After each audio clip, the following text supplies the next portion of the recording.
Hello friends, welcome to Siri foods in Telugu. ఈరోజు మైదా పిండి వాడకుండా క్రిస్పీగా జ్యూసీగా జిలేబీలని చాలా ఈజీగా ఇంట్లో ఎలా తయారు చేసుకోవాలో చూపించేస్తాను. ఇక్కడ నేను ఇన్స్టెంట్గా అంటే అప్పటికప్పుడు క్రిస్పీగా జ్యూసీగా ఉండేటట్లుగా జిలేబీలని ఎలా తయారు చేసుకోవాలో చూపిస్తాను. మైదా బదులు రవ్వతోటి ఈ జిలేబీలని చూపిస్తాను. చాలా సులువండి తయారు చేసుకోవడం, చాలా టేస్టీగా వస్తాయి. ఈ జిలేబీలను తయారు చేసుకోవడానికి ఒక మిక్సీ జార్ తీసుకుని ఒక కప్పు బొంబాయి రవ్వ అంటే ఉప్మా రవ్వని తీసుకుని అది పలుకులుగా ఉంటుంది కాబట్టి పిండిగా అయ్యే విధంగా మిక్సీ చేసుకోవాలి. ఈ మిక్సీ చేసిన రవ్వని ఒక మిక్సింగ్ బౌల్లో తీసుకోండి. దీంట్లోని అరకప్పు పుల్లని పెరుగుని తీసుకోండి. మరీ పుల్లగా ఉండాల్సిన అవసరం లేదు, కొంచెం పులిసిన పెరుగు అయితే సరిపోతుంది.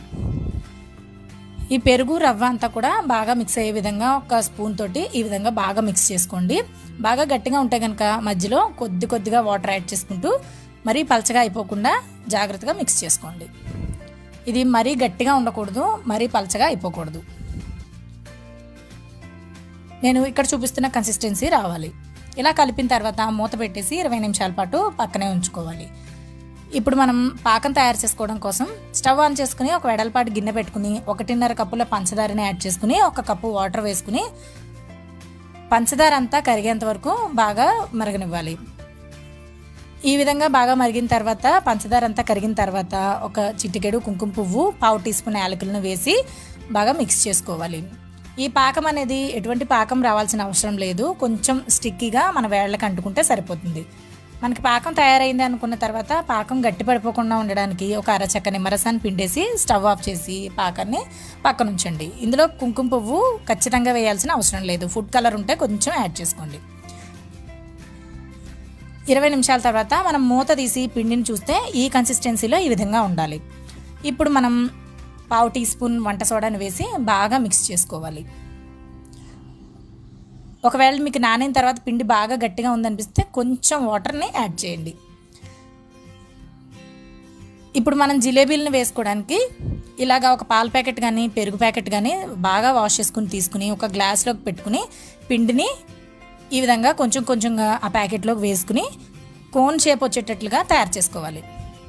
ఇక్కడ చూపిస్తున్న విధంగా తయారు చేసుకోవాలి. ఇప్పుడు చివరన చిన్నగా హోల్ పెట్టుకుని మనం జిలేబీలని వేసుకోవాలి. మీ దగ్గర సాస్ బాటిల్ ఉంటే దాంతో కూడా వేసుకోవచ్చు. ఇప్పుడు స్టవ్ ఆన్ చేసుకుని డీప్ ఫ్రైకి సరిపడా ఆయిల్ని పెట్టుకుని అది బాగా హిట్ అయిన తర్వాత మీడియం ఫ్లేమ్లోకి అడ్జస్ట్ చేసుకుని ఇక్కడ చూపిస్తున్న విధంగా జిలేబీలని జిలేబీ షేప్లోకి ఈ విధంగా వేసుకోవాలి. ఇక్కడ చూడండి, ఈ విధంగా వేసుకోవాలి. డీప్ ఫ్రైకి సరిపడా ఆయిల్ అంటే మరీ ఎక్కువ ఆయిల్ పెట్టాల్సిన అవసరం లేదండి.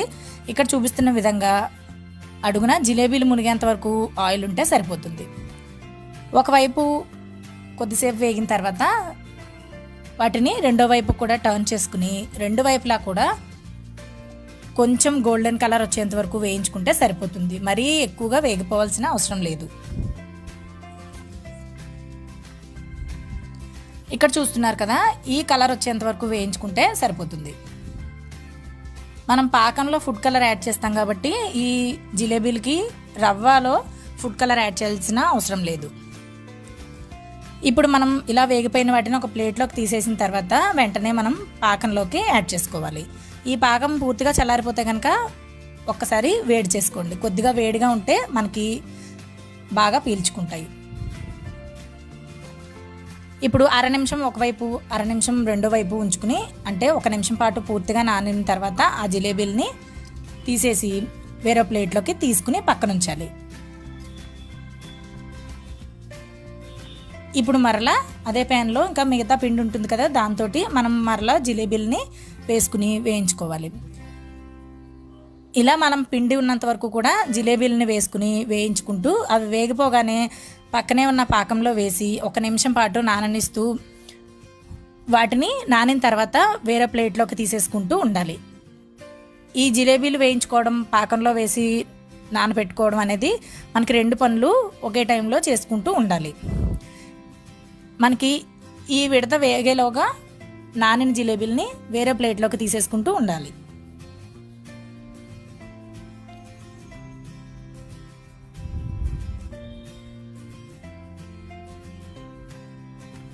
ఇక్కడ చూపిస్తున్న విధంగా మనం జాగ్రత్తగా అంటే ఎక్కువ కలరు వచ్చేయకుండా జాగ్రత్తగా కొంచెం వేగిన తర్వాత మనం తీసేసుకుని డైరెక్ట్గా పాకంలోకి వేసేసుకుంటూ ఉండాలి.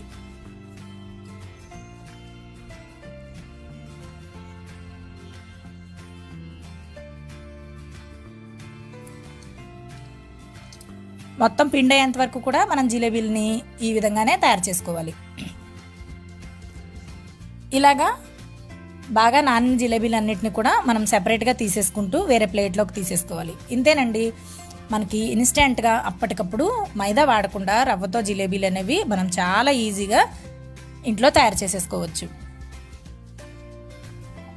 ఈ వీడియోలో చూసి కనుక మీరు ట్రై చేస్తే తప్పకుండా మీకు ఎలా వచ్చింది అనేది నాకు కామెంట్ సెక్షన్లో రాసి తెలియజేయండి. ఇంతేనండి, ఇన్స్టెంట్గా రవ్వతోటి అప్పటికప్పుడు జ్యూసీగా అలాగే క్రిస్పీగా జిలేబీ అనేది రెడీ అయిపోయింది.